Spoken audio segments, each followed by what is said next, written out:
Bienvenidos a todas y todos a la estrategia Aprende en Casa 2, diseñada para el ciclo escolar 2020-2021, para complementar el trabajo que llevan a cabo con sus maestros y ustedes por su cuenta, con ayuda de sus libros de texto. Yo soy Nadia y les recuerdo que vivimos una etapa de contingencia sanitaria y por ello lo más recomendable es cuidarse, observar medidas de higiene como el lavado de manos y mantenerse dentro de casa para evitar posibles contagios. Me da mucho gusto contar con la presencia de la maestra Denise Hernández, quien será nuestra facilitadora en esta sesión. Bienvenida, maestra. Gracias, Nadia, por acompañarnos en este espacio, donde profundizaremos los aprendizajes esperados seleccionados para el primer trimestre del ciclo escolar a distancia. El título de la sesión que comenzamos es Movimientos literarios en la poesía, y el propósito es que ustedes conozcan las características de algunos de los distintos movimientos literarios para que puedan identificar el contexto histórico-social que influyó al poeta cuando escribió su obra. Antes de comenzar, les recomiendo que tengan a la mano un cuaderno, un bolígrafo y su libro de texto. Anoten la fecha, el título del programa, que como ya dijimos, es Movimientos literarios en la poesía. Si no pudieron anotarlo, no se preocupen. Dejen el espacio en blanco y anoten lo que consideren más importante o la información que no sabían. No intenten escribir todo como si fuera un dictado. Mejor, traten de anotar las palabras clave para formar un organizador gráfico o hagan una lista de ideas principales. Recuerden también que si por circunstancias ajenas a ustedes no pueden ver completa la sesión o si acaso quieren volver a verla, esta se repetirá. ¿Alguna vez han leído un poema que no trate de amor o de la naturaleza? ¿De qué podría hablar entonces? En la poesía, los temas son muy variados y esto se debe a que existen diversas corrientes o movimientos literarios. Leamos un poema de este tipo titulado Alarma. Alarma. Los árboles amarillos boicotean las avenidas. Las banderas negras de las fábricas sobre la ira roja de las calderas. Cañones antiaéreos con granadas de estrellas, y esa luna derretida que acidula de azul los horizontes.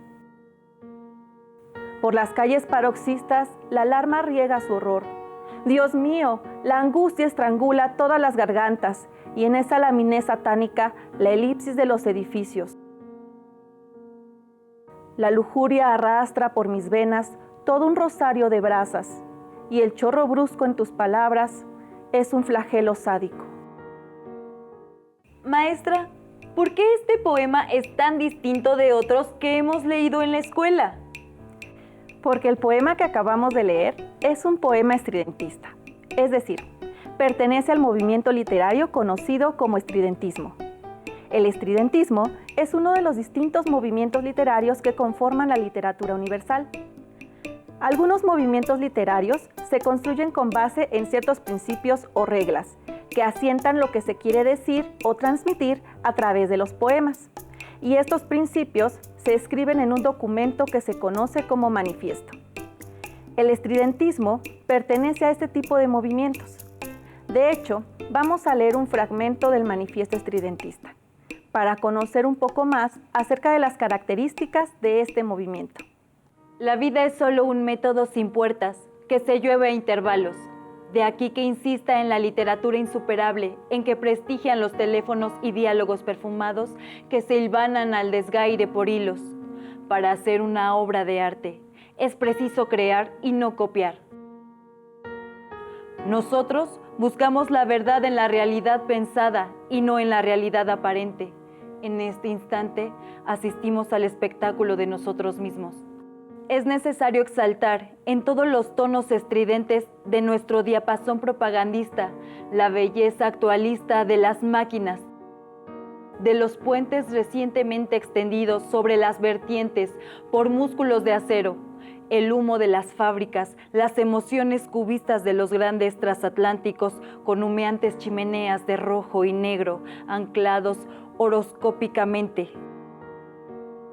junto a los muelles efervescentes y congestionados, el régimen industrialista de las grandes ciudades palpitantes, las blusas azules de los obreros explosivos en esta hora emocionante y conmovida, toda esta belleza del siglo, tan ampliamente dignificada y comprometida por todos los artistas de vanguardia.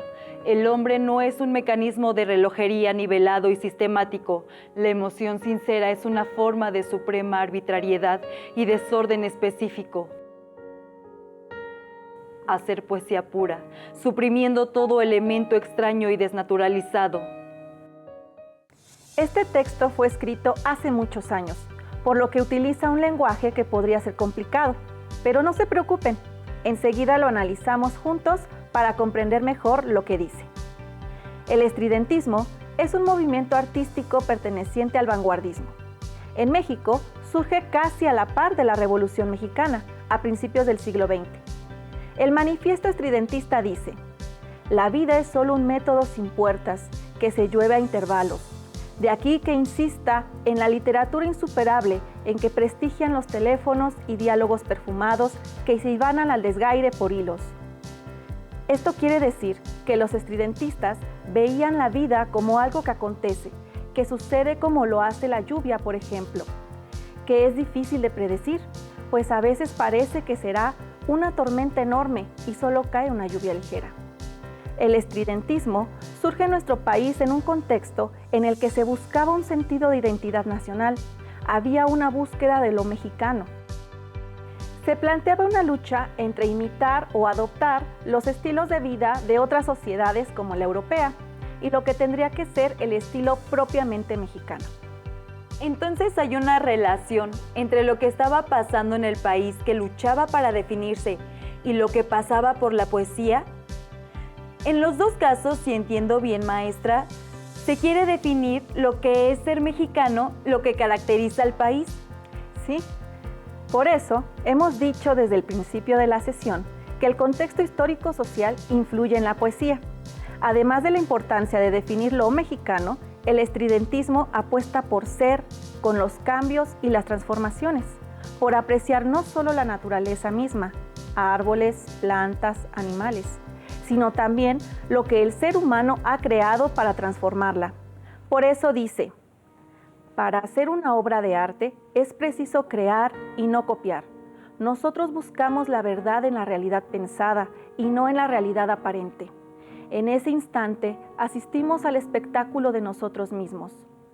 Es necesario exaltar, en todos los tonos estridentes de nuestro diapasón propagandista, la belleza actualista de las máquinas, de los puentes recientemente extendidos sobre las vertientes por músculos de acero, el humo de las fábricas, las emociones cubistas de los grandes transatlánticos con humeantes chimeneas de rojo y negro, anclados horoscópicamente junto a los muelles efervescentes y congestionados, el régimen industrialista de las grandes ciudades palpitantes, las blusas azules de los obreros explosivos en esta hora emocionante y conmovida, toda la belleza del siglo, tan ampliamente dignificada y comprometida por todos los artistas de vanguardia. No solo el estridentismo reflexionaba sobre la vida cotidiana en general. Esta es una característica de todos los movimientos de vanguardia, ser críticos de lo cotidiano, de la vida común de la sociedad. A los estridentistas les asombraba que la gente conviviera con máquinas o fábricas y que no se sorprendieran por ello. En este sentido, la poesía de vanguardia rompe con los estereotipos de lo bello, de la poesía clásica. Sí, no es común que los poemas hablen de fábricas o de obreros. Generalmente hablan del amor o de la belleza del ser amado. Finalmente, el manifiesto nos dice: el hombre no es un mecanismo de relojería nivelado y sistemático. La emoción sincera es una forma de suprema arbitrariedad y desorden específico. Hacer poesía pura, suprimiendo todo elemento extraño y desnaturalizado. El estridentista piensa que describir, recordar o visualizar las emociones es algo artificial, es algo que el ser humano construye como construye una máquina. Lo natural es que las emociones sucedan como el día y la noche, como la lluvia o el viento. En otras palabras, el estridentismo rechaza la idea de que las emociones puedan ser manipuladas o que exista la distinción entre buenos y malos sentimientos, así como cosas bonitas y feas, porque todo lo que sucede es digno de admiración. Por eso da la impresión de que las palabras salen como si no pudieran pararse. Por eso los poemas no son como otros, que todos los versos miden lo mismo y están ordenados por estrofas. Sí, también esto tiene que ver en la forma de los poemas. Pero ahora que ya conocen algunas características del movimiento estridentista y que analizamos juntos el manifiesto perteneciente a esta corriente literaria, los invito a que veamos el siguiente video sobre los movimientos literarios. No olviden anotar la información que consideren más relevante o aquella que es nueva para ustedes. Escuchemos con atención. La producción poética suele estar ligada a los cambios sociales, políticos y religiosos de cada época. Los poetas medievales, por ejemplo, dedicaban su trabajo a temas religiosos, pues la sociedad en que vivían estaba regida por la fe. La vida cotidiana, el trabajo e incluso las fiestas tenían un sentido religioso. La divinidad y la creencia en otra vida eran el centro del pensamiento. Por el contrario, los poetas renacentistas cantaron al amor humano, a la naturaleza, a la guerra y a la aventura por vivir en una época histórica en la que se revaloró la libertad personal y el individualismo. Hoy conoceremos un movimiento poético surgido en España en 1927. En el contexto de las artes y la literatura, ¿qué se entiende por movimiento? Un movimiento es un conjunto de rasgos comunes que aparecen en un determinado tiempo en la literatura, en las artes, etc. Hay ciertos sinónimos, por ejemplo, movimiento, corriente, escuela, ¿sí? Una escuela es cuando el movimiento ha sido más programado, más anunciado, a través de manifiestos, a través de declaraciones de principios. En cambio, un movimiento o una corriente se habla cuando esos rasgos comunes aparecen en un conjunto de artistas, de creadores, de escritores, y son rasgos comunes ¿en qué sentido? Tanto formalmente, es decir, formas de hacer las cosas, como temáticamente, es decir, aparecen ciertos problemas que no aparecían antes. Entonces, está asociado un poco, la idea para entenderlo, sería tal vez la idea de la moda. Nosotros estamos acostumbrados a la idea de la moda y podemos percibir cuando cambia una moda. En cierto sentido, son modas literarias las que suceden en los movimientos, ¿sí? Solamente que por lo general las modas en el ámbito general están puestas en términos comerciales muchas veces o de necesidades de empresas o etcétera. En cambio, los movimientos surgen por la propia dinámica, por la propia manera de ser, de existir de ciertos temas o de ciertas formas. ¿Cuál es la relación entre un movimiento literario y los temas que aborda con el sentir y los valores de su época? Bueno, indudablemente que las formas artísticas recogen ciertos problemas que están en el ambiente social, que están en la subjetividad, en la mente, en lo que se llama la manera colectiva de imaginar, el imaginario colectivo sería una de las frases. Y entonces ciertos problemas aparecen recogidos en el arte y en la literatura, porque el arte y la literatura son en realidad formas de condensar, de intensificar y de volver más creativa y más afinada la vida social, la subjetividad social. Entonces, por ejemplo, antes la problemática de la mujer no era una problemática que estuviera en términos sociales en la mente de nadie y de pronto aparece pues en los temas de la literatura. La literatura es como una especie de termómetro o sismógrafo, para ponerlo así, que va reconociendo ciertos problemas que están ocurriendo, que están sucediendo en el ámbito social. La Primera Guerra Mundial finalizó en 1918.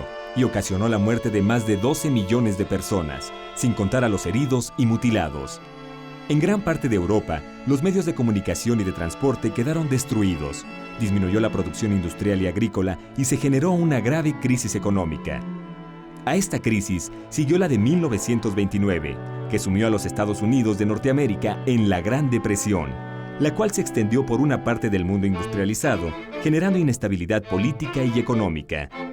En este ambiente surgieron en Europa los movimientos fascistas, que promovían un exagerado nacionalismo, completo control de la vida de los ciudadanos por parte del Estado y el militarismo. En el video que acabamos de ver, se mencionan 3 movimientos literarios, y eso nos ayuda a entender de qué hablamos cuando nos referimos a los movimientos literarios. Revisemos primero qué es un movimiento literario, y después recuperemos la información sobre las características de los 3 movimientos mencionados en el video. Un movimiento literario es un conjunto de rasgos comunes que aparecen en las artes y en la literatura en un tiempo determinado. Otros nombres con los que se puede identificar a un movimiento literario son escuela o corriente literaria. Sin embargo, existe una sutil diferencia entre una y otra. Se llama escuela literaria cuando existen principios o reglas que la definen y que están plasmados por escrito en textos denominados manifiestos, como en el caso del estridentismo. Cuando no existen estas reglas o principios, pero hay un grupo de artistas que comparten ciertos rasgos con sus obras, como la temática o el estilo de escritura, estamos hablando de una corriente literaria. Para que quede más claro, podemos comparar los movimientos literarios con la moda. Los objetos de moda responden a iniciativas comerciales o mercantiles, donde se promueve que la mayoría de la gente quiera tener esos objetos para que todos estén en sintonía. Pero los movimientos literarios suceden al revés, pues surgen de la sintonía que se da en la mayoría de las personas en una sociedad determinada, de acuerdo con la cultura vigente en esa época. A ver, déjeme ver si entendí, maestra, lo que está diciendo con este ejemplo de la moda. Es que los movimientos artísticos surgen de la sociedad, de lo que está viviendo y pensando, de tal manera que los temas de la poesía y el arte surgen de las preocupaciones de la sociedad. ¿Es así? Es así. Por eso, el entrevistado que aparece en el video que vimos identifica como principales características de un movimiento literario, primero, que éste reconoce los problemas comunes de una sociedad, de un tiempo y un lugar determinados. Y segundo, que es una forma de condensar o intensificar el estilo de vida de esa sociedad. Entonces, un movimiento literario sabemos que se refiere a la relación que se establece entre grupos de artistas, en este caso escritores, que se identifican porque comparten características comunes. Además, surgen en determinadas épocas, por lo que sus obras se relacionan con los cambios sociales, políticos y religiosos de la época. Las características principales son que comparten una temática, es decir, abordan problemas particulares o generales que afectan a la sociedad y la forma de crear sus obras. En la época medieval, la poesía abordaba temas principalmente religiosos, porque en esa época el centro del conocimiento y de la vida de las personas era lo divino, pues creían en la existencia de un ser supremo que debía conocer una vida después de la muerte y vivían preparándose para ese momento. En el Renacimiento, esta visión cambia y ahora el centro del conocimiento es el ser humano y su relación con el mundo que lo rodea. Por eso, los temas que aborda el movimiento renacentista tienen que ver con los sentimientos y emociones humanas y con la forma en que hombres y mujeres vivían en esa época. Tanto el medioevo como el Renacimiento surgen y se desarrollan en Europa. Más recientemente, podemos mencionar como ejemplo de movimiento literario a la generación del 27. Este movimiento se da en España en el año de 1927, con motivo del homenaje a Luis de Góngora, un poeta que vivió en el siglo XVII y formó parte muy importante de lo que se conoce como siglo de oro español, porque se considera que en esta época se produjo poesía y literatura de gran calidad. La conmemoración de 3 siglos del fallecimiento de Luis de Góngora en 1927 propició una revolución en la poesía española, y por eso a quienes participaron de esta reflexión profunda en torno a la poesía española se les conoce como Generación del 27. La Generación del 27 es una corriente literaria que se da a la par de los movimientos fascistas. Estos movimientos se caracterizaron por promover, por un lado, un nacionalismo exagerado y por el otro, el militarismo. En esa época, el gobierno pretendía ejercer un control total sobre la vida de sus ciudadanos. Los escritores pertenecientes a esta corriente literaria criticaban y estaban en contra de los movimientos fascistas, por lo que la mayoría de ellos fueron encarcelados. Es decir, que la poesía, lo que sucede en el mundo y en la sociedad, ¿están muy unidos, maestra? En efecto, como hemos visto a lo largo de la historia de la literatura y de las sociedades, han existido distintas escuelas y corrientes literarias.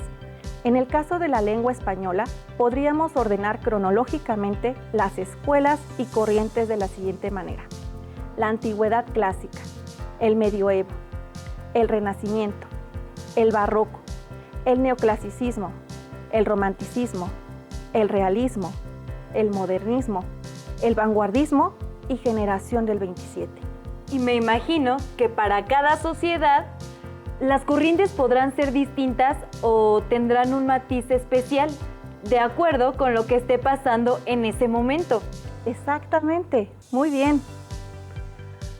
Ya han aprendido cuáles son las características de un movimiento literario. También han conocido 4 ejemplos de las corrientes literarias: La Edad Media o Medioevo, el Renacimiento, el Vanguardismo, al cual pertenece el estridentismo, y la Generación del 27. ¿Es así? Así es. Para reforzar lo que hemos aprendido en esta sesión, tendremos que identificar las características de un movimiento literario a partir de un poema. En este caso, vamos a retomar el poema que leímos al inicio. ¿Te acuerdas de qué era el poema? Sí, se llama Alarma y decía algo de los árboles amarillos. Exactamente. Pues recuperemos algunas de las características del estridentismo en el poema Alarma. Los árboles amarillos boicotean las avenidas. El objeto de la poesía es una ciudad con fábricas. Luego dice: las banderas negras de las fábricas sobre la ira roja de las calderas, cañones antiaéreos con granadas de estrellas y esa luna derretida que acidula de azul los horizontes. Aquí podemos ver que se centra en lo que sucede de manera cotidiana en una fábrica: el humo producido por las calderas, los obreros uniformados, por ejemplo. Después continúa el poema. Por las calles paroxistas, la alarma riega su horror. Dios mío, la angustia estrangula todas las gargantas, y en esa laminez satánica, la elipsis de los edificios. La lujuria arrastra por mis venas todo un rosario de brasas. Aquí podemos ver que el objeto de la poesía continúa siendo una ciudad con fábricas. Después vemos que se centra en lo que sucede de manera cotidiana en la fábrica. Y finalmente nos dice que la imagen no es estática. Hay un acontecer que produce una o varias emociones. Finalmente el poema termina y el chorro brusco de las palabras es un flagelo sádico. Aquí vemos que el tema del poema es abordado una problemática social, la normalización de la desigualdad social. Yo podría empezar diciendo que habla de las banderas negras, de las fábricas y la ira roja de las calderas. Eso es lo que usted había dicho de que habla de la vida cotidiana, ¿no, maestra? Sí, es un buen ejemplo. ¿Qué más? ¿Qué otra cosa se les ocurre en casa? Maestra, mientras habla usted de las corrientes y los movimientos, pensaba que algunos tienen los mismos nombres que etapas de la historia. El medioevo o el renacimiento, por ejemplo, son etapas que se estudian también en historia. Exactamente, buena observación. Y eso hace que no nos sean desconocidos por completo, porque coinciden con etapas históricas que, como bien dices, hemos estudiado en las clases de Historia Universal. Esto se debe a que la literatura refleja los movimientos sociales que han modificado y modificarán la historia del mundo. Para finalizar nuestra sesión, los reto a que investiguen las características de los otros movimientos literarios que hemos hablado y que lo anoten en su cuaderno como una tabla comparativa o un organizador gráfico. También los reto a que busquen un poema que llame su atención y a que primero que nada lo lean y lo disfruten y después con calma identifiquen el movimiento literario al que pertenece. Les agradezco mucho su presencia. Aprovecho para invitarlos a que continúen dando su máximo esfuerzo por su aprendizaje.